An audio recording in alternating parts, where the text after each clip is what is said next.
കൂട്ടുകാരെ, goal winner master chef പിള്ളയുടെ പുതിയൊരു എപ്പിസോഡിലേക്ക് എല്ലാ പ്രേക്ഷകർക്കും സ്വാഗതം.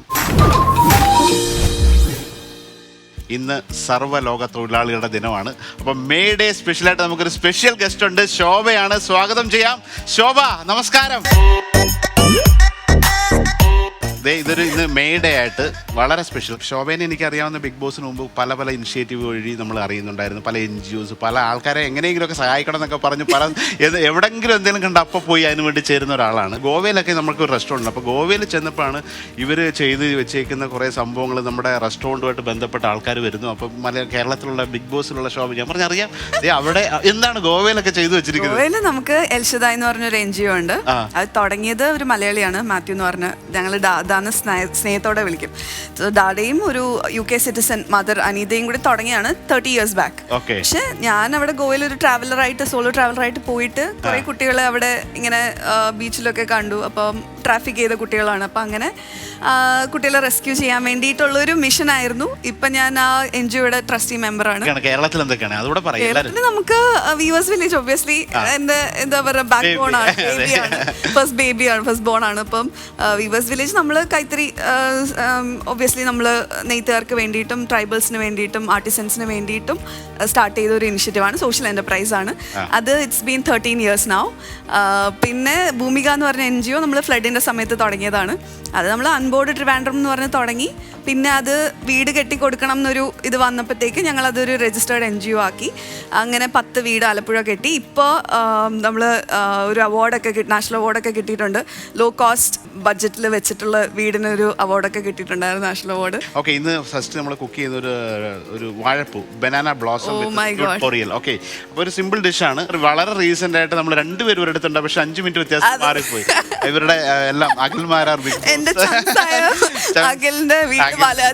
ചങ്സ്. ഇപ്പൊ ഇവർ അവിടെ ബദ്ധശത്രുക്കളാണെങ്കിലും ഇതൊക്കെയാണ് ഒരു പ്രൊഫഷണലിസം എന്ന് പറയാം. ആ ഒരു ഷോ കണ്ടവർക്കൊക്കെ അറിയാം എന്തായിരുന്നു അഖിൽമാരാർ, എന്തായിരുന്നു ശോഭ. But they are very best friend. ഇപ്പൊ റീസെന്റ് അദ്ദേഹത്തിന്റെ ഒരു കാക്കനാട് ഒരു പുതിയ ഫ്ലാറ്റ് വാങ്ങിച്ചു. അപ്പൊ അതിന് ഞാൻ പോയി കഴിഞ്ഞപ്പോൾ കുറച്ച് പേരൊക്കെ വന്നു. പക്ഷെ ഇവരുടെ ഒരു മീറ്റപ്പ് ആയിരുന്നു, പ്രൈവറ്റ് ഗെറ്റ് ടുഗദർ. ഒരു വർഷമായതിന്റെ ഒരു ആനിവേഴ്സറി ആയിരുന്നു. അപ്പൊ അത് ഭയങ്കര സന്തോഷമായിരുന്നു. എല്ലാവരും ഇങ്ങനെ ഒരു നല്ലൊരു കർമ്മം നടന്നു. ബിഗ് ബോസിന് മുമ്പാണ് 1 കോടിയിൽ വന്ന് പങ്കെടുത്തത് അല്ലേ? ഓൾറെഡി എനിക്കറിയാം പരമ്പരാഗതമായിട്ട് അപ്പൂപ്പനൊക്കെ പല ബിസിനസ്സുകളൊക്കെ ഉണ്ട്. അത് കൂടാണ്ട് ഈ ഒരു ലെവലിലേക്ക് എത്തണമെന്നുള്ള ശോഭയുടെ MBA ആണ് പഠിച്ചത്. അപ്പോൾ ആ സമയത്ത് സോഷ്യൽ ഓൺടർപ്രണർഷിപ്പ് എന്നൊരു പേപ്പർ വന്നിട്ടുണ്ടായിരുന്നു. എനിക്കത് ഭയങ്കര ഇൻട്രസ്റ്റിംഗ് ആയിട്ട് തോന്നി. അപ്പം എനിക്ക് അതിനു മുമ്പേ സ്കൂൾ മുതലേ ഞാൻ കമ്മ്യൂണിറ്റി സർവീസ് എന്ന് പറയുന്ന ഒരു കാര്യം ഞാൻ ചെയ്തു വരുന്ന ഒരാളാണ്. ഹോളി ഏഞ്ചൽസിലാണ് പഠിച്ചത്, ഓൾ സെയിൻസിൽ, പിന്നെ അമൃതയിൽ പഠിച്ചു. അപ്പോൾ അങ്ങനെ അമൃതയിൽ നിന്നാണ് MBA എടുത്തത്. കൊച്ചിയായിരുന്നു, ഫസ്റ്റ് ബാച്ച് ആയിരുന്നു. അത് കഴിഞ്ഞിട്ട് ഞാൻ ഡിസൈൻ എന്ന് പറഞ്ഞൊരു കമ്പനി കയറി. അപ്പം അതിനൊക്കെ മുമ്പേ എനിക്ക് MSW എടുത്ത് ഫീൽഡ് വർക്ക് അങ്ങനെ പോകണം എന്നായിരുന്നു ആഗ്രഹം. പിന്നെ അതിനും മുമ്പേ കുഞ്ഞില് ഡിസൈനർ ആവണം എന്നായിരുന്നു അതിനാഗ്രഹം. എല്ലാ ആഗ്രഹം സംഭവിച്ചു. ഈ ജന്മത്തിൽ തന്നെ എനിക്കത് ചെയ്യാൻ ഭയങ്കര ഐ ബിലീവ് ഇൻ ദോസ്. എൻ്റെ ഡ്രീമിന് ഭയങ്കര സ്ട്രോങ് ആയിട്ട് ഞാൻ ബിലീവ് ചെയ്യണ ഒരാളാണ്. അതിൽ ഞാൻ ഭയങ്കരമായിട്ട് ഞാൻ വിശ്വസിക്കുന്നു. ലൈക്ക് എന്നെ കൊണ്ട് ചെയ്യാൻ പറ്റും, അല്ലെങ്കിൽ അതിൽ തന്നെ ഞാൻ എത്തും എന്നൊരു വിശ്വാസമാണ് എന്നെ അതിലേക്ക് നയിച്ചത്. ഒരുപാട് ചെയ്യാൻ എന്ത് ചേഞ്ച് ആണ് ശോഭയെ പോലെ ഒരാൾക്ക് ചെയ്യാൻ പറ്റും? ഇപ്പൊ ഇങ്ങനെയൊക്കെയുള്ള പരമ്പരാഗതമായ തൊഴിൽ, അപ്പോൾ കൈത്തറിയാണ്, അതിപ്പോൾ തിരുവനന്തപുരം നമ്മുടെ ഒരു ഹാൻഡ്ലൂം, ആ ഒരു രീതിയിൽ നമ്മുടെ ഒരു ട്രഡീഷൻ ആയിട്ടുള്ള സംഭവമാണ്. അപ്പോൾ ഇതിനൊക്കെ വേണ്ടിയിട്ട് ശോഭയുടെ ഒരു സ്കിൽ സെറ്റ് ഓൾറെഡി നിങ്ങൾ ഇത്രയും പഠിച്ച് കുറേ MBA ചെയ്തു. അത് കൂടാണ്ട് തന്നെ ചെറുപ്പം മുതലേ പല ഒരു സോഷ്യൽ വർക്കറൊക്കെ ആവണമെന്നൊക്കെ കരുതി. അപ്പോൾ അതിൻ്റെ എല്ലാം ഒരു ആകെ തുക ഇതിലോട്ട് എത്തും. അത് രണ്ടും കൂടെ ക്ലബ് ചെയ്ത് അതാണ്. It's about I always say that I am cause we are. നമ്മൾ ഒരുമിച്ചാണ് നമ്മൾ വളരുന്നത്. മാത്രമല്ല ഇതിപ്പോൾ നമ്മൾ എന്തെങ്കിലും ഒരു പ്രോബ്ലം കാണുമ്പോഴത്തേക്കും നമ്മൾ മാറി നടക്കുകയല്ല, അതിനൊരു സൊല്യൂഷൻ നമ്മളെ കൊണ്ട് എന്ത് ചെയ്യാൻ പറ്റും എന്നുള്ളൊരു കാര്യം ഫസ്റ്റ് സ്റ്റെപ്പ് എടുത്ത് വെക്കാന്ന്. എന്നിട്ട് നമ്മളെ കൂടെ ഒരു ടീം ബിൽഡ് ചെയ്യുക. സെയിം വേവ് ലെങ്ത് ഉള്ളവരെ ഒരു ടീം ബിൽഡ് ചെയ്തിട്ട് എങ്ങനെ നമുക്ക് ആ ഒരു പ്രോബ്ലത്തിന് സൊല്യൂഷനായിട്ട് കണ്ട് ഒരു ഓർഗനൈസേഷൻ സ്റ്റാർട്ട് ചെയ്യാം, അല്ലെങ്കിൽ ഒരു പ്രോജക്റ്റ് സ്റ്റാർട്ട് ചെയ്യാം എന്ന് പറഞ്ഞാൽ ഓരോന്നായിട്ട്. അപ്പോൾ അങ്ങനെ വീവേഴ്സ് വില്ലേജ് തുടങ്ങിയതും ഇതുപോലെ തന്നെ ഒരു പ്രശ്നം കണ്ടപ്പോഴാണ്. ഇപ്പോൾ കൈത്തറിയിൽ ഇപ്പോൾ ബാലരാപുരം എടുത്താൽ തന്നെ കുഴിത്തറി ആണ് മെയിൻ ആയിട്ട് അവിടുത്തെ ഒരു പ്രത്യേകത എന്ന് പറഞ്ഞാൽ പ്രത്യേക ടൈപ്പ് ഓഫ് വീവിംഗ് ആണ്, ലൂംസ് ആണ്. അപ്പോൾ അതിനി വളരെ കുറച്ച് ലൂംസ് ഇനി ബാക്കിയുള്ളൂ. അപ്പോൾ അത് ഇനി എന്താണെന്നുള്ളൊരു ക്വസ്റ്റ്യൻ മാർക്കിലായിരുന്നു ഒരു 13 years ബാക്ക് നമ്മൾ വരുമ്പോഴത്തേക്കൊക്കെ.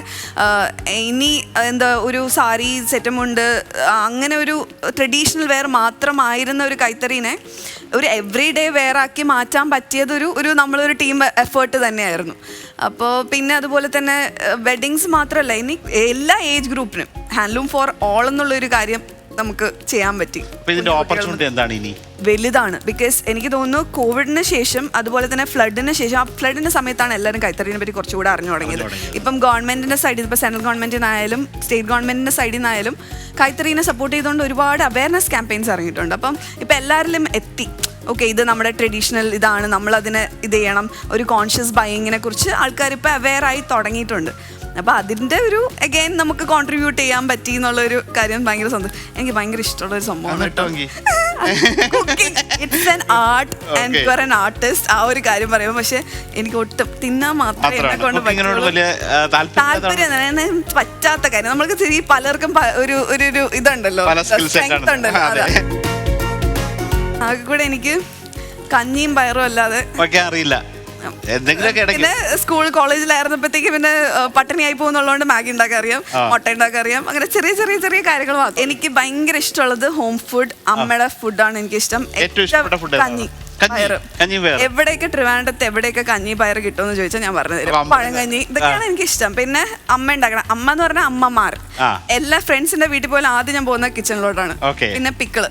ഞാൻ പോയി കഴിഞ്ഞാൽ അവർ ആദ്യമേ കുപ്പിയൊക്കെ എടുത്ത് മാറ്റി വെക്കും.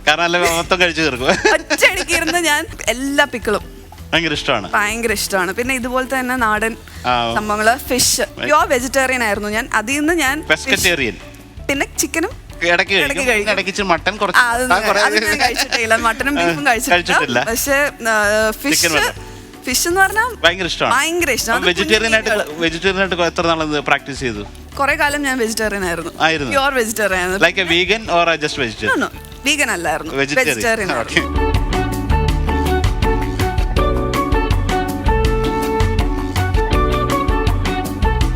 സോ ആദ്യം തന്നെ നമ്മൾ കുറച്ച് വെളിച്ചെണ്ണ ഒഴിച്ചു, കടുക് പൊട്ടിച്ചു, അതിനോടൊപ്പം കുറച്ച് ഉഴുന്ന് വരുമ്പോൾ ഈ തമിഴ്നാട്ടിലാണ് ഈ പൊരിയലിനൊക്കെ ഇടുക. അപ്പോൾ ഇതൊരു സീ ഫുഡൂടെ മിക്സ് ആയിട്ടുള്ളൊരു സംഭവമായിട്ടാണ് ആ ഒരു ഫ്ലേവർ കൂടെ ആഡ് ചെയ്തത്. അതിലേക്ക് ചെറിയ ഉള്ളി, പച്ചമുളക്, അത് വത്തൽ മുളക്, കുറച്ച് വെളുത്തുള്ളി എല്ലാം കൂടി ഇട്ടൊന്ന് സോട്ട് ചെയ്തു. അപ്പോൾ ആ ഒരു പച്ച ചുവയൊന്ന് മാറുന്ന സമയത്ത് പൊടിയായിട്ട് അരിഞ്ഞിട്ടുള്ള നാടൻ വാഴക്കൂമ്പാണ്. അപ്പോൾ ഇതിനെ നമ്മളൊന്ന് തട്ടിക്കൂട്ടി വെക്കുകയാണ്. വാഴക്കൂമ്പൊന്ന് ആവുന്ന സമയത്ത് തന്നെ സാധാരണ ഇപ്പോൾ ആർട്ടിസ്റ്റ് എന്നൊക്കെ പറയുമ്പോൾ ഇപ്പം because cooking is an art, I would call you an artist. Because artist എന്ന് പറയുമ്പോഴത്തേക്കും മാർക്കറ്റിങ്ങിലും അങ്ങനത്തെ ബിസിനസ്സിലൊക്കെ എപ്പോഴും ഒരുപടി താഴെയായിരിക്കും. പക്ഷെ താങ്കൾ എന്ന് പറയുന്നത് രണ്ടും കൂടെ how do you balance as A chef, as A business man, as A good human being, as A ഈ പറഞ്ഞ പോലെ ഒരു റെസ്പോൺസിബിൾ സിറ്റിസൺ ആയിട്ട് ഞാൻ പല സോഷ്യൽ മീഡിയയിൽ ഇത്രയും ആക്റ്റീവായിട്ട് നിൽക്കുന്ന ഒരു ഷെഫ് നമുക്ക് കിട്ടൂല. എങ്ങനെ പറ്റുന്നത്? ഞാൻ കുറേ വർഷം ജോലി ചെയ്ത് അതിൻ്റെ ഒരു ലോവസ്റ്റ് ലെവലിൽ നിന്ന് വന്ന ഒരാളാണ്. അപ്പോൾ അതിൻ്റെ ഒരു ഏറ്റവും ഗ്രൗണ്ട് റിയാലിറ്റി എന്താണ് ഈ ഒരു മേഖലയിൽ. ഒരു ചെറിയ തട്ടുകട മുതൽ ഒരു ചേച്ചിക്ക് പുട്ടുപുഴി കൊടുക്കുന്ന കടയിൽ അസിസ്റ്റൻ്റായിട്ട് കയറിയിട്ട് തുടങ്ങിയതാണ്. അപ്പോൾ അത് കഴിഞ്ഞ് ചെറിയ 17ാമത്തെ വയസ്സ്. അതെ. അപ്പോൾ അങ്ങനെ വന്നു നമ്മൾ പലതും കാണും, പല നല്ല. അത് കഴിഞ്ഞിട്ട് വേൾഡിൽ ഏറ്റവും best hospitality brands, Michelin star restaurant, great chefs, ഇവരുടെ കൂടെയും ജോലി ചെയ്യാൻ പറ്റിയിട്ടുണ്ട്. അപ്പോൾ ഇതിൻ്റെ ഇടയിലൊക്കെ പലതും ഏറ്റവും ബെസ്റ്റ് ഓർഗനൈസേഷനിലും വേഴ്സ്റ്റിലൊക്കെ എല്ലായിടത്തും എല്ലാത്തരം പൊസിഷൻസ്. പറയുന്ന പോലെ ജൂനിയർ ക്ലീനിങ് ബോയ് ആയിരുന്നു, കാറ്ററിംഗ് ബോയ് ആയിരുന്നു. ഇതൊക്കെ ചെയ്തിട്ടുള്ള ആളാകുമ്പോൾ നമുക്ക് അതിൻ്റെ എല്ലാ കാര്യങ്ങളും അറിയാം. അപ്പോൾ അത് കഴിഞ്ഞിട്ടൊരു 30 years ആ ജോലി ചെയ്തിട്ട് അതിനകത്ത് എന്തെങ്കിലുമൊക്കെ നമ്മളൊരു ഡൊമൈൻ എക്സ്പെർട്ടായിട്ട് ഒരു ബിസിനസ്സിലേക്ക് അതിന് വന്നപ്പോൾ കുറേ കാര്യങ്ങൾ നമ്മളെ ആ ഒരു പഴയ ആ റൂട്ട് അറിയാം. അപ്പോൾ അവിടെ അതിനെയൊക്കെ എങ്ങനെയൊക്കെ ഫിക്സ് ചെയ്യാം. എൻ്റെ പാട്ട് ഇപ്പം നിങ്ങൾ ചെയ്യുന്ന പോലെ ഈ ഒരു മേഖലയിലെ ബുദ്ധിമുട്ടുകൾ മനസ്സിലാക്കിയ ഒരാളെന്ന നിലയിൽ കുറേ ആക്ഷൻസ് ഒക്കെ ചെയ്യുന്നതിൻ്റെ കൂടെ ഇത് സംഭവിച്ചു എന്നുള്ളതാണ്. അപ്പം ബീങ് എൻ ഓൺട്രപ്രനർ ആണോ അതോ ഷെഫാണോ ഏറ്റവും സാറ്റിസ്ഫാക്ഷൻ താങ്കൾ? ഡെഫിനറ്റ്ലി ഷെഫായിട്ടിരിക്കുക എന്ന് പറയുന്നത് ഭയങ്കര എൻ്റെ ഏറ്റവും വലിയൊരു ഈ ഒരു ഷെഫ് കോട്ട് ഇട്ടിട്ട് എനിക്ക് വേണേൽ ലോകത്ത് എവിടെ വേണമെങ്കിലും എനിക്കൊരു സൂട്ടൊക്കെ ഇട്ടാൽ ഞാൻ ഉള്ളിൽ ഭയങ്കര പേടിയാണ്. ചില മീറ്റിങ്സിലൊക്കെ പോകുമ്പോൾ എനിക്ക് ഭയങ്കര ഒരു അൺകംഫർട്ടബിൾ ആയിട്ടാണെങ്കിൽ അതൊക്കെ പോകും. പക്ഷേ ഒരു ഷെഫ് കോട്ട് ഇട്ട് നിങ്ങൾ ഇനി ഫ്ലൈറ്റിൽ പോകാൻ പറഞ്ഞാൽ എനിക്കൊരു വിഷമമില്ല. അപ്പോൾ ആ ഒരു രീതിയിലൊരു ഷെഫ്, ബീയിങ് എ ഷെഫ് എന്ന് പറഞ്ഞത് ഭയങ്കരമായിട്ടൊരു സ്പെഷ്യൽ ഇതാണ്. പിന്നെ എൻ്റർപ്രണർ എന്ന് പറയുന്നത് അതിൻ്റെ ഒരു ബൈ പ്രൊഡക്റ്റ് ആയിട്ട് ഇത്രയും വർഷം ജോലി ചെയ്തുകൊണ്ട് അതിൻ്റെ ഒരു കുറേ കാര്യങ്ങൾ കിട്ടിയ കിട്ടിയ സംഭവമായിട്ട് ഞാൻ അതിനെ കാണുകയാണ്. താങ്കൾ ഈ പറഞ്ഞ പോലെ ലൈഫിൽ ഒരു ചേഞ്ചിങ് ഒരു കേർവ് ഉണ്ടായിരുന്നല്ലോ. അതെ, അതിൽ 2 ഇമ്പോർട്ടന്റ് ആൾക്കാരാണ് അതിനകത്തൊരു ഒരു മെയിൻ ഘടകമായിരുന്നു എന്ന് പറഞ്ഞാൽ വിനോദൻ ഷബീറിനോ. അതെ, അത് ഭയങ്കര ഒരു സ്പെഷ്യൽ സ്റ്റോറി. ഞാൻ ഈ റീസെന്റ് അത് പോസ്റ്റ് ചെയ്തു, ഞാൻ വായിച്ചു, അതുകൊണ്ടാണ് ഞാൻ എടുത്ത് ചോദിച്ചത്. ആ ഒരു ടൈമിൽ ഞാനിങ്ങനെ ജോലി ചെയ്യാം ലീലയിൽ ഭയങ്കര. അപ്പോൾ എനിക്ക് വെളിയിൽ പോകണം, US പോകണം, അമേരിക്കയിൽ, യൂറോപ്പിൽ, അല്ലെങ്കിൽ ജപ്പാൻ, ഇങ്ങനെയൊക്കെയുള്ള സ്ഥലത്ത്, ഗൾഫിലൊന്നും പോകണം. അല്ലല്ല, ജോലി ചെയ്യണം. അപ്പോൾ ആ രാജ്യത്ത് പോയി ഇതൊക്കെ പഠിക്കണം എന്നുള്ള അതിയായ. പക്ഷേ ഞാൻ പ്രൊഫഷണലി ട്രെയിൻഡ് അല്ല, പ്രൊഫഷണലി ഇത് ക്വാളിഫൈഡ് അല്ല. ഞാനിങ്ങനെ ഹോട്ടൽ മാനേജ്മെൻറ്റോ അല്ലെങ്കിൽ കോളേജിലൊന്നും പഠിക്കാൻ പറ്റാണ്ട് ഇങ്ങനെയുള്ള ലോക്കൽ എക്സ്പീരിയൻസ് വെച്ച് ചില റെസ്റ്റോറൻറ്റിലൊക്കെ ജോലി ചെയ്ത് പോയതാണ്. അപ്പോൾ അതിൻ്റെ എനിക്കറിയാം ഡിഫിക്കൽട്ട് ഉണ്ടെന്ന്. അപ്പോൾ അതിന് വേണ്ടിയിട്ട് ഞാൻ അതിൻ്റെ പകരം വേറെ കൂടുതൽ ഓവറായിട്ട് വർക്ക് ചെയ്തു, കുറേ അല്ലാതെ ഔട്ട് ഓഫ് വേ പോയി പഠിക്കുകയൊക്കെ ചെയ്തിട്ടാണ്. സോ അങ്ങനെ അവിടെ നിൽക്കുമ്പോഴാണ് ഇവരിങ്ങനെ നൈറ്റ് ഡ്യൂട്ടിക്ക് ഞാനിങ്ങനെ ദോശയൊക്കെ ചൂടും. 600-700 ആളുകൾക്ക് രാവിലെ ബ്രേക്ക്ഫാസ്റ്റ് ഉണ്ടാക്കി കൊടുക്കണം. ഇവർ രാവിലെ മൊത്തം കിടന്നുറങ്ങി നൈറ്റ് ഡ്യൂട്ടിയാണ്. ഇവർ വരുന്ന സമയത്ത് ഡിന്നർ ടൈമൊക്കെ കഫ്റ്റീരിയയിൽ കഴിയും. അപ്പോൾ എൻ്റെ അടുത്ത് ഇങ്ങനെ വരും. അപ്പോൾ 4 മണിയാകുമ്പോൾ ഞാൻ 2 ദോശ, ഒരു ഓംലെറ്റ്, ഇച്ചിരി ചമ്മന്തി, ഇതൊക്കെ ആയിട്ട് ഉണ്ടാക്കി കൊടുക്കും. അത് ഭയങ്കര അവർക്ക് ഭയങ്കര ആ ടൈമിൽ അത് കിട്ടുക എന്ന് പറയുന്നത്. അപ്പോൾ ഇവരിങ്ങനെ അത് കൊടുത്തതിന് സന്തോഷിച്ച് എൻ്റെ പണിയൊക്കെ ഞാൻ ഓടി കിടന്ന് പണിയല്ലേ. അപ്പോൾ എന്താണ്, അപ്പോൾ ഞാനും പറയും എനിക്ക് ലണ്ടനിലൊക്കെ പോകണം. അങ്ങനെ ഈ പുള്ളിക്കാരൻ അവർ രണ്ടുപേരുടെ എൻ്റെ CV ഒക്കെ എടുത്ത് ലോകത്തുള്ള എല്ലാ റെസ്റ്റോറൻറ്റിലും അയച്ചു. അത് കഴിഞ്ഞ് ഞാൻ തിരിച്ച് നാട്ടിൽ വരുമ്പോൾ എനിക്കൊരു കോള് ലണ്ടനിൽ നിന്ന് വരുവാണ്. അപ്പോൾ എന്നെ ഇങ്ങനെ വിളിച്ചിട്ട് ചോദിച്ചു. അപ്പോൾ ഞാനും ഇങ്ങനെ ഞെട്ടി. എന്നെ ലണ്ടനിൽ നിന്ന് ഞാൻ അയച്ചു കൊടുത്തിട്ടില്ല. അപ്പോൾ ലണ്ടനിൽ നിന്ന് വിളിച്ചു. അപ്പോഴാണ് എനിക്ക് മനസ്സിലായി ഇവരാണ് അയച്ചു കൊടുത്തത്.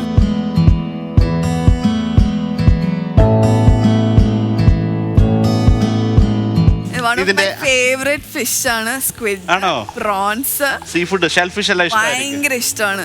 ആദ്യം തന്നെ ആ വാഴപ്പൂ ജസ്റ്റ് ഒന്ന് സോട്ട് ചെയ്തെടുത്ത് അടച്ചു. അതിനുശേഷം സ്ക്വിഡ് സെപ്പറേറ്റ് ആയിട്ടാക്കി എൻ്റെ സെൻറ്ററിൽ വെച്ചിട്ട് ഇത് തേങ്ങയും ജീരകവും വെളുത്തുള്ളിയും മഞ്ഞളൂടെ കൈ വെച്ച് ചതച്ചതാണ്. ഒരുപാട് വെള്ളമൊന്നും വേണ്ട, മിക്സിൽ അരക്കേണ്ട, ജസ്റ്റ് ക്രഷ് ചെയ്താൽ മതി.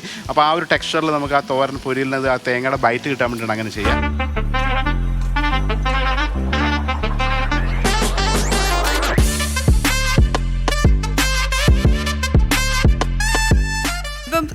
From A teenage boys Suresh എന്ന് പറഞ്ഞ ബോയിന്ന് ഒരു chef Pillai brand, you have restaurant chains, you become like A brand.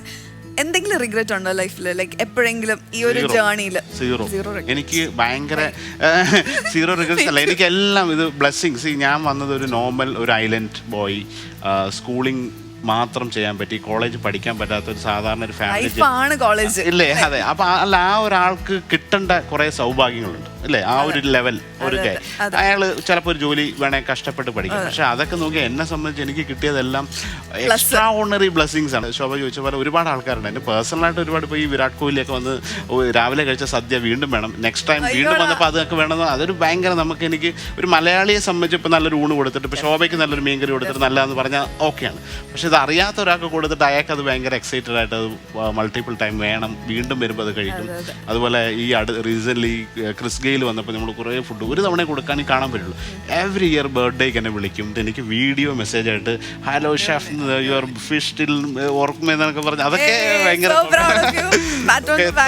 Thank you so much. നമ്മുടെ പൊരിയൽ കേട്ടോ, എന്താണ്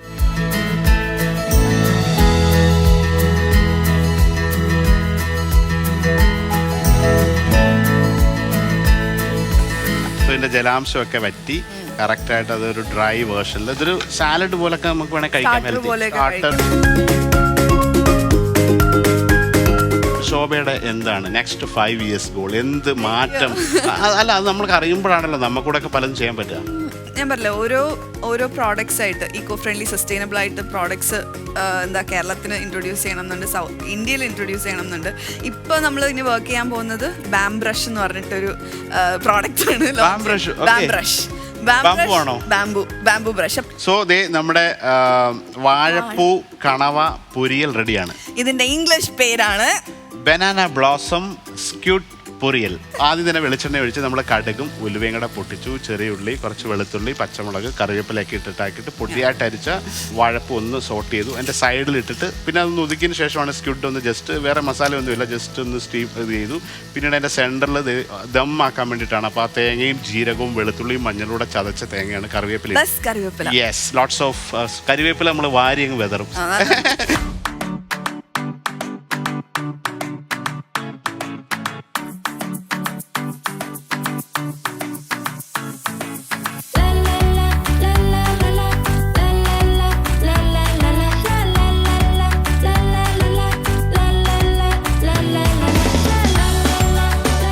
so your banana blossoms food റെഡിയാണ്, ടേസ്റ്റ് ചെയ്യണം.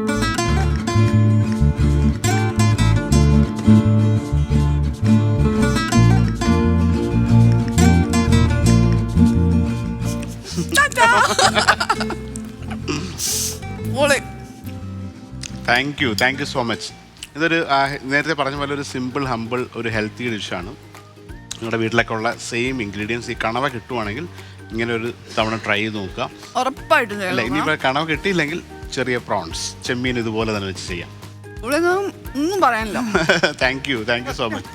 സൈഡ് ഡിഷ് ആയിട്ടല്ല, ഒരു മെയിൻ കോഴ്സ് ആയിട്ട് തന്നെ കഴിക്കാൻ പറ്റും. അങ്ങനെ ഡയറ്റൊക്കെ ചെയ്യുന്നവർ, അതുപോലെ ഈ കാബൊന്നും വേണ്ട അങ്ങനെയൊക്കെ ഉള്ളവർ, ഇപ്പോൾ ചോറ് കഴിക്കാൻ വേണ്ട, ചപ്പാത്തി വേണ്ട എന്നൊക്കെ ഉണ്ടെങ്കിൽ ഇതൊരു ഫുൾ ബോൾ ഓഫ് ഈ സംഭവം കഴിച്ചു കഴിഞ്ഞാൽ ഓക്കെയാണ്. ഒരു ദിവസം ഇത് ബനാന ബ്ലോസം ആക്കാം, ചില ദിവസം അത് ബ്രോക്കളി ഫൈനലി ചോപ്പ് ചെയ്യാം, അല്ലെ കോളിഫ്ലവർ ആൻഡ് ബ്രോക്കളി ആക്കാം, ചീര നിറയെ സ്പിനച്ച് 2 തരം ചീരയൊക്കെ ആയിട്ട് ഇത് സെയിം ഇതേ ലെവലിൽ പോകും. അപ്പോൾ അങ്ങനെയുള്ള ഒരു ഹോൾ പൊരിയൽ, അത് സ്റ്റർ ഫ്രൈഡ് ആണ്. ഇനി ഓയിൽ വേണ്ടെങ്കിൽ പോലും ഇത് ഓയിൽ ഇല്ലാണ്ട് വേണമെങ്കിലും ചെയ്യാം. ശോഭ, ഈ ഒരു ഷോയിൽ നമുക്ക് ഒരു ഗസ്റ്റ് കൂടെ വരും. സാധാരണ എന്നെ ഇഷ്ടമുള്ള ആൾക്കാരൊക്കെ ഒരു ഫുഡൊക്കെ ഉണ്ടായിക്കൊണ്ട് വരികയാണ്. അപ്പോൾ നമ്മുടെ ഒരു ഫാൻ ബേസ് ആയിട്ടുള്ളതും അല്ലെങ്കിൽ അവർക്ക് അവരുടെ ഒരു പ്രൊഡക്റ്റ് കാണിക്കാനൊക്കെയാണ്. അപ്പോൾ ഇന്ന് വരുന്നത് ഇതൊരു മേഡേ ആയതുകൊണ്ട് തന്നെ ഇതൊരു സ്പെഷ്യൽ കേസാണ്. എൻ്റെ ഒരു പേഴ്സണലി അറിയാവുന്ന ഒരാളാണ്, എന്നോടൊപ്പം ജോലി ചെയ്ത ഒരാളാണ്, ഒരു ഷെഫായിട്ട് ഒരു നമ്മുടെ കൂടെ ഉണ്ട്. അപ്പം ട്രിവാൻഡ്രംകാരനാണ്. അപ്പോൾ അതിനേക്കാട്ടിൽ അപ്പോൾ ഇവൻ്റെ സംഭവം എന്ന് വെച്ചാൽ വൈശാഖ് എന്നാണ് പേര്. അപ്പോൾ എനിക്കൊരു 2 വർഷം മുമ്പ് ഒരു ലെറ്റർ, ഞാൻ റെസ്റ്റോറൻറ്റ് തുടങ്ങുന്നതിന് തൊട്ട് മുമ്പ് ഒരു ഇൻസ്റ്റാഗ്രാമിലൊരു മെസ്സേജ് വന്നു, ഇങ്ങനെ ഷെഫ് ഞാനിങ്ങനെ എനിക്ക് ഭയങ്കര ഇഷ്ടമാണ് നിങ്ങളുടെ ജോലിയാണ്, ഞാൻ പക്ഷേ വെയിറ്ററാണ്, പഠിച്ചിട്ടില്ല, എനിക്കൊരു ഷെഫായേ പറ്റൂ. ഞാൻ അങ്ങനെ ഓക്കെ എൻ്റെ നമ്പർ കൊടുത്തിട്ട് വരാൻ പറഞ്ഞു. അങ്ങനെ റെസ്റ്റോറൻറ്റിൽ വന്ന് കുറച്ച് നാൾ വെയിറ്ററായി, പിന്നെ ഷെഫാക്കി. പിന്നെ അവൻ്റെ സ്റ്റോറി നമുക്ക് കേൾക്കാം, ഭയങ്കര ഒരു ഇൻസ്പയറിംഗ് സ്റ്റോറിയാണ്. ഇത് വൈശാഖാണ്. ഇപ്പോൾ ഈ റീസെൻ്റ്ലി പുള്ളിയുടെ സ്റ്റോറി ഇൻസ്റ്റാഗ്രാമിലൂടെ 1.5 മില്യൺ ആൾക്കാർ കണ്ടു. ഓക്കെ, അപ്പോൾ വെൽക്കം വൈശാഖ്. അപ്പോൾ ഈ വൈശാഖ് എൻ്റെ ഒരു സ്റ്റോറി ഭയങ്കര പിന്നീടാണ് ഇതൊക്കെ അറിയുന്നത്. ചെറുപ്പത്തിൽ തന്നെ 2ാം ക്ലാസ്സിലായപ്പോൾ 1ാം ക്ലാസ്സിലായപ്പോൾ അച്ഛൻ മരിച്ചുപോയി. അപ്പോൾ അമ്മയ്ക്ക് റബ്ബർ ടാപ്പിംഗ് തൊഴിലാളിയാണ്. അപ്പോൾ ഇവർ കുട്ടിക്കാലത്ത് മുതലേ കൂടെ പോയിട്ട് വെളുപ്പിനെ 4 മണിക്ക്, ഇത് ഇളയത് ഒരു മൂത്ത പയ്യനുണ്ട്, 1 വയസ്സ് വ്യത്യാസമാണ്, ഇവർ രണ്ടുപേരുടെ അമ്മയായിട്ട് ഇങ്ങനെ റബ്ബർ ടാപ്പ് ചെയ്തിട്ടുള്ള പിന്നത്തെ സ്റ്റോറി നീ തന്നെ പറ. എന്താണ്? വീട്ടിൽ ഫുഡൊക്കെ വയ്ക്കുന്ന ഞങ്ങളാണ്. അപ്പം അങ്ങനെ ഇതിനെ പറ്റി ഭയങ്കരമായിട്ട് പാഷനായി, ഇതെങ്ങനെ പഠിക്കാം എന്നുള്ളൊരു സെറ്റപ്പായി. അങ്ങനെ സ്കൂളിൽ പോകുമ്പോൾ തന്നെ +2 പഠിക്കുന്ന സമയത്ത് ഒരു തട്ടുകടയിൽ ജോലിക്ക് പോകും, ദോശ വിട്ടിറങ്ങാം. ഇത് ഉണ്ടാക്കാനായിട്ട് ഭയങ്കരമായിട്ട് ഇഷ്ടമായി. അപ്പോൾ ഇതെങ്ങനെ പഠിക്കാം എന്നുള്ളൊരു സ്കീമിൽ നോക്കി. അപ്പം അസാപ്പ് വഴി ഇങ്ങനെ കുറേ കോളേജിലൊക്കെ നോക്കി. അപ്പം ലക്ഷങ്ങളാവും, നമ്മുടെ സാഹചര്യം അതുമായിട്ട് നടക്കൂല. പിന്നെ എറണാകുളത്തേക്ക് ഒരു 17 വയസ്സുള്ളപ്പം എറണാകുളത്ത് ഏതെങ്കിലും ഹോട്ടലിൽ കയറിയിട്ട് പഠിക്കാമെന്നുള്ള, അങ്ങനെ ഒരു ഹോട്ടലിൽ കയറി. ക്ലീനിങ് ആയിരുന്നു, അവിടെ കിച്ചണിലോട്ട് കയറ്റിയില്ല. പിന്നെ ആദ്യമൊന്നും ജോലി കിട്ടിയില്ല 17 വയസ്സായതുകൊണ്ട്. പിന്നെ അവിടെ നിന്ന് ലോക്ക്ഡൗൺ, ഇത് നമ്മുടെ നോട്ട് നിരോധനം വന്ന ആ ജോലി പോയി. പിന്നെ ഒരു പാലത്തിൻ്റെ അടിയിലൊക്കെ കിടന്നു കുറേ നാള്. പാലത്തിൻ്റെ അടിയിലായിരുന്നു പുള്ളിയുടെ താമസവും. ഇവിടെ പച്ചാളം എന്ന് പറഞ്ഞൊരു സ്ഥലത്ത്, എറണാകുളത്തല്ലേ? എറണാകുളത്ത്. അവിടെ നിന്നിട്ട് ഒരു പൊറോട്ട ഉണ്ടാക്കുന്ന ഒരു കടയിൽ ജോലി കയറി. അപ്പം പുള്ളി ഇങ്ങനെ ബാക്ക് സൈഡിലാണ് ബേക്കിങ് വെച്ചാണ്. പിന്നെ അവിടെ നിന്ന് കൊണ്ട് ജോലി പോയി, അവരവിടെ നിന്ന് പറഞ്ഞു വിട്ടു. പിന്നെ തിരിച്ച് നാട്ടിൽ വന്നു. ഹോട്ടൽ മാനേജ്മെൻറ്റ് പഠിക്കാനായിട്ട് FCAയിൽ കയറി. അവിടെ പൈസ ഇല്ല എന്ന് പറഞ്ഞിട്ട് അവിടെ ജോലി കയറി, അല്ല പഠിക്കാനായിട്ട് കയറിയിട്ട് പ്രൊഡക്ഷൻ കിട്ടിയില്ല, സർവീസാണ് കിട്ടിയത്. പിന്നെ അത് പഠിച്ചു, കംപ്ലീറ്റ് ചെയ്യാൻ പറ്റിയില്ല. അമ്മയ്ക്കൊരു ഓപ്പറേഷൻ വന്നിട്ട് ബ്രേക്ക് ചെയ്തേണ്ടി വന്നു. പിന്നെ ഇങ്ങനെ പൈസയൊക്കെ കൂട്ടി വെച്ച് ബാംഗ്ലൂരിലൊരു റെസ്റ്റോറൻറ്റ് ഓപ്പണിങ്ങിന് വേണ്ടിയിട്ട് പോയി. അവിടെ ക്ലീനിങ്ങിനാണ് കിട്ടിയത്. അവിടെ ചെന്ന് ഞാനുമായിട്ട് സംസാരിച്ച് മാനേജർ എന്നെ സർവീസിലോട്ട് മാറ്റി. അവിടെ ഇനാഗ്രേഷൻ ചെയ്യാമെന്നാണ് ഷെഫ് കാര്യം പറഞ്ഞു. അങ്ങനെ ഷെഫ് ഞാനുമായിട്ട് കണക്റ്റായി. അങ്ങനെ അന്ന് നമ്മളെ ലോക്ക്ഡൗൺ വന്നിട്ട് റെസ്റ്റോറൻറ്റ് പൂട്ടിപ്പോയി. അങ്ങനെ ഞാൻ നാട്ടിൽ വന്നിട്ട് ഇങ്ങനെ മെസ്സേജ് അയച്ചു ഷെഫിന്. അങ്ങനെ ഷെഫിൻ്റെ കാര്യം എൻ്റെ സെയിമായിട്ട് എനിക്ക് തോന്നിയതുകൊണ്ട് ഷെഫിന് മെസ്സേജ് അയച്ചു, ഇഷ്ടമാണ് വർക്ക് ചെയ്യാൻ. ഷെഫ് പറഞ്ഞു പോരെയെന്ന് പറഞ്ഞു. അങ്ങനെ പോകുന്നു. പിന്നീട് അപ്പോൾ എനിക്ക് ആക്ച്വലി പുതിയ റെസ്റ്റോറൻറ്റ് തുടങ്ങണം. അപ്പോൾ അവിടെ ഒരു പ്രൊഫഷണൽ ട്രെയിൻഡായ ഷെഫിനെ അല്ലേ വെക്കും. ആദ്യത്തേന് നമുക്ക് അങ്ങനെ ചാൻസ് എടുക്കാൻ പറ്റില്ല. അപ്പോൾ കുറച്ച് ദിവസം സർവീസിൽ നിന്നിട്ട് കിച്ചണിൽ കയറി. അങ്ങനെ അവിടെ നിന്ന് പുള്ളി കിച്ചണിൽ കയറി ആദ്യം സ്റ്റാർട്ടിങ് ഏറ്റവും ബേസിക് ഞാൻ പഠിപ്പിക്കാൻ വേണ്ടി എനിക്ക് തോന്നി പാഷനേറ്റാണ്, നന്നായിട്ട് വരും. അപ്പോൾ ഒരു ബുച്ചറിയിൽ കൊണ്ടുവിട്ടു, ഫിഷ് കട്ടിങ്. ഏറ്റവും ആദ്യം തന്നെ കുക്കിങ്ങിലോട്ട് വിടാതെ അതിൻ്റെ ഒരു ബേസിക് ട്രെയിൻ കിട്ടാൻ വേണ്ടി ബുച്ചറി, പിന്നെ അതിൻ്റെ ബാക്കിയുള്ള ബാക്ക് എൻഡ് വർക്ക്സ് എല്ലാം പഠിച്ചു. പിന്നെ പുള്ളി നോർമലി ഒരു സ്റ്റാർട്ടറൊക്കെ ചെയ്യുന്ന ട്രെയിനി ഷെഫായി. വിത്തിൻ വിത്തിൻ 6 months അവിടുത്തെ എല്ലാം പഠിച്ചു. അപ്പോൾ കൊച്ചിയിൽ ലേ മെറിഡിയനിൽ നമ്മുടെ ബ്രാൻഡ് ഏറ്റവും ആദ്യത്തെ ഓപ്പൺ ആണ്. അപ്പോൾ അങ്ങോട്ട് ഞാൻ ട്രാൻസ്ഫർ ചെയ്ത് അവിടെ നിന്നായി. പിന്നെ അങ്ങനെ പുള്ളി കുറേ കാര്യങ്ങൾ, കുറേ ഔട്ട്ഡോർ ഇവൻറ്റ്സ്, ഒരുപാട് ഞങ്ങൾ ഇവൻറ്റ്സ്, വലിയ പ്രീമിയം ഇവൻറ്റ്സ് ഒക്കെ ചെയ്യും. അപ്പോൾ അതിനെല്ലാം പുള്ളി റെഡി ടു ഗോ. അപ്പോൾ അങ്ങനെ ആയി. പുള്ളിയുടെ ബ്രദറിനെയും കൂടെ കൊണ്ടുവന്ന് കണ്ണൂർ റെസ്റ്റോറൻറ്റിൽ കയറ്റി. അതും അങ്ങനെ രണ്ടുപേരോടായി. അങ്ങനെ ഭയങ്കര സംഭവമായിട്ട് എന്താണ് ഉണ്ടാക്കി വെച്ചിരിക്കുന്നത് പറയൂ.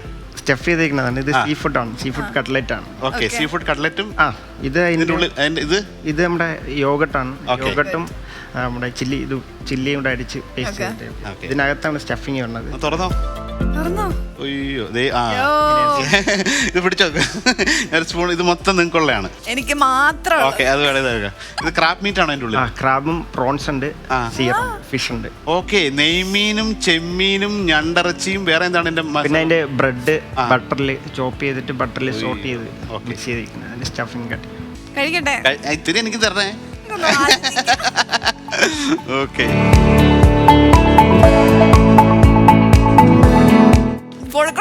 പൊളിയാണോ?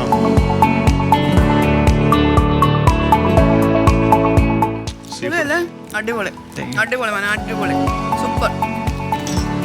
ഒരു പറഞ്ഞ പോലെ destined to reach wherever you want. Everything happens for a reason എന്ന് പറയില്ല, ഗുഡ് റീസൺ. പിന്നെ അമ്മയ്ക്ക് ഭയങ്കര സന്തോഷമാണ്. അപ്പോൾ ഇടയ്ക്ക് ഇതിന് ശേഷമാണ് ഈ കഥകളൊക്കെ പറഞ്ഞത്. അപ്പോൾ അമ്മയ്ക്കും ആദ്യം ഒരു വീട് വേണം, അല്ലെങ്കിൽ ഒരു സോഫ വേണം, ഇതൊക്കെ പറഞ്ഞ് ഇയാളെല്ലാം സാലറിയൊക്കെ സേവ് ചെയ്ത് ഓരോന്നോരോന്ന് വാങ്ങിച്ചപ്പം ഈ അമ്മ ഭയങ്കര പ്രൗഡാണെന്ന് പറഞ്ഞ് തന്നെ ലാസ്റ്റ് ഈ വീഡിയോ വന്നിട്ട് ഇത് കഴിഞ്ഞിട്ട് ഈ വീഡിയോ വന്നു. ഒരു വീട്ടിൽ ഞങ്ങൾ കുക്ക് ചെയ്യാൻ പോയതാണ്. അവിടെ സുജിത് ഭക്തൻ. അപ്പോൾ ആ പുള്ളിയുടെ ഇൻ്റർവ്യൂവിനകത്ത് ഒരു ഭാഗം എടുത്ത് പുള്ളി അത് ഇൻസ്റ്റാഗ്രാമിലിട്ട് അത് 1.5 million ആയി.